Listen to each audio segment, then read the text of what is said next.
Hello, I'm Tysa, and today we will learn about AWS cloud computing. We'll start with a quick overview, Meccano stop it. And then we'll dive into the global infrastructure. Finally, we'll conclude with a demo in the user console. AWS stands for Amazon Web Services, the leading cloud infrastructure platform. So, what is the cloud? The best way to explain it is to go back a couple of decades, when none of this existed yet. 20 years ago, everything ran through data centers. Companies kept all their applications, files, and databases on corporate servers, housed in dedicated facilities. Now, managing these premises posed numerous challenges. There was a need to face a significant upfront investment.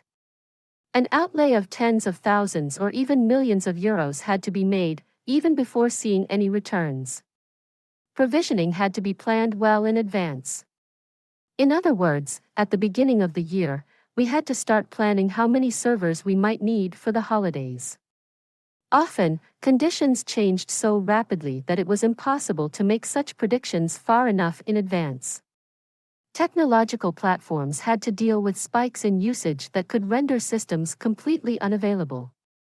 Lastly, they had limited redundancy. And what is redundancy?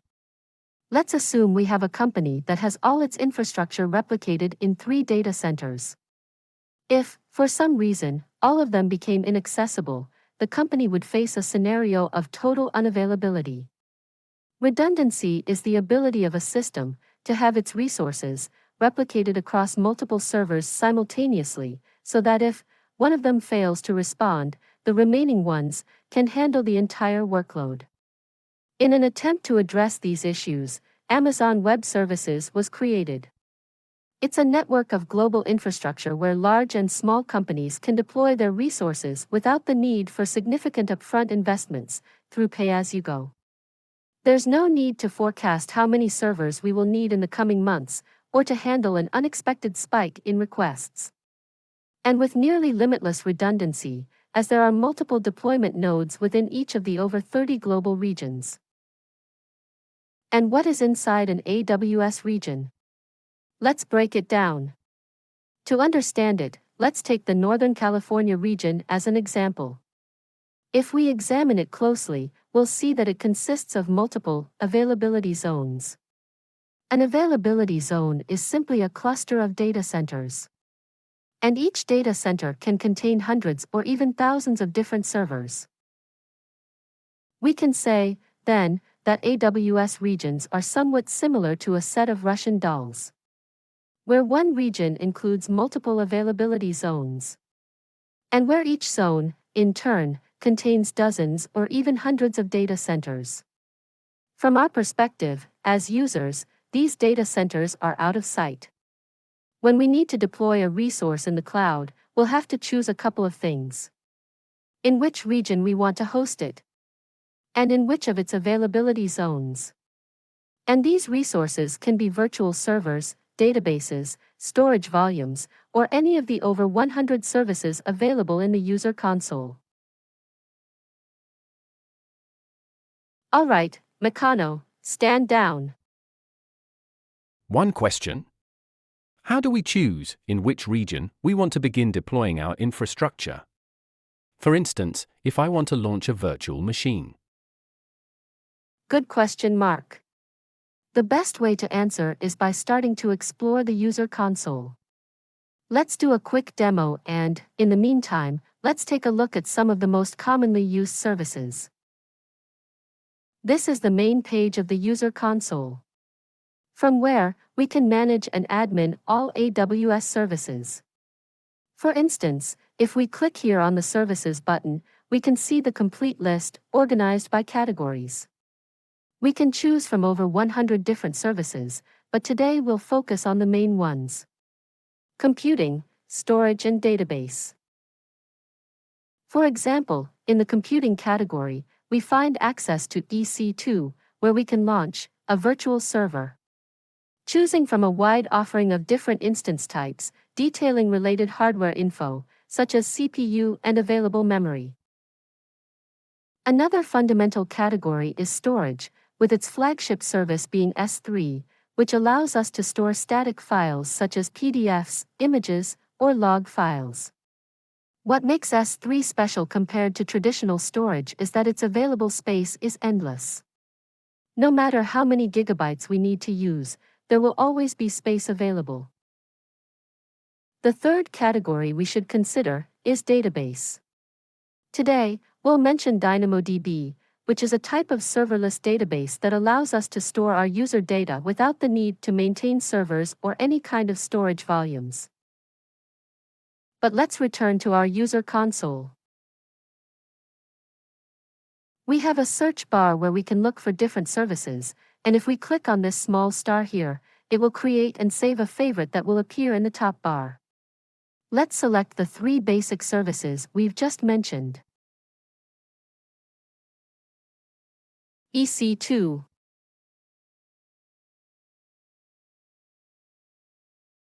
DynamoDB, and let's go to the EC2 console.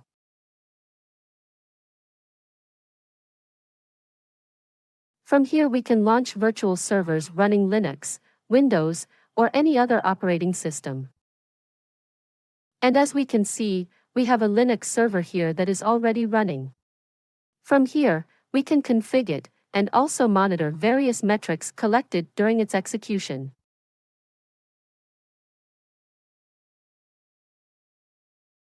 If we go to the S3 console, we'll see different file sets we have stored in this cloud storage.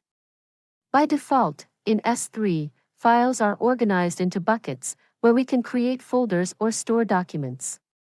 For instance, here, I have one starting with cat, where I keep photos of my cats, and from here, I can upload, download, or manage each of the different files I store within my bucket. I can also manage different permissions and other options, which we'll explore in future demos. What are the benefits of S3? Aside from never running out of space, the risk of losing the files we store is extremely low. Internally, AWS replicates our files on many servers, thus avoiding the risk of losing them due to technical failure. It automatically distributes data across multiple servers and locations, ensuring high availability. And each file we upload will have, by default, a URL that we can eventually share with anyone on the internet, following the definition of a permission profile. Finally, we'll take a look at some options in DynamoDB, a type of cloud database, where we can create tables and manage our information directly from a 100% cloud environment. Is a fully managed service, meaning AWS handles the provisioning, scaling, and maintenance of the underlying infrastructure. But returning to Mark's question, how can we choose in which region we want to deploy our EC2 instance? Let's go back to the EC2 console. We have observed that we have a running instance here. And if we look up here, in this button, we'll see that we are in the Northern Virginia region. We have many regions available, close to 30, and we'll see what happens if we change regions. If we move to the Ohio region and go to the EC2 console, we will see that our server has disappeared. Every time we change regions, it's like taking a plane to visit some other distant AWS data center. To see our instance again, we'll need to return to the region where we launched it. In our case, to North Virginia. So, when you start playing around in the console, always be aware in which region you are working in. And now, to wrap up for today, let's go back to the main AWS page. And we can see that at the bottom, there's a cost section that informs us of the level of expenses we have in our account, organized by service. That's all for today's class demo. And see you next time. Meccano, let's go.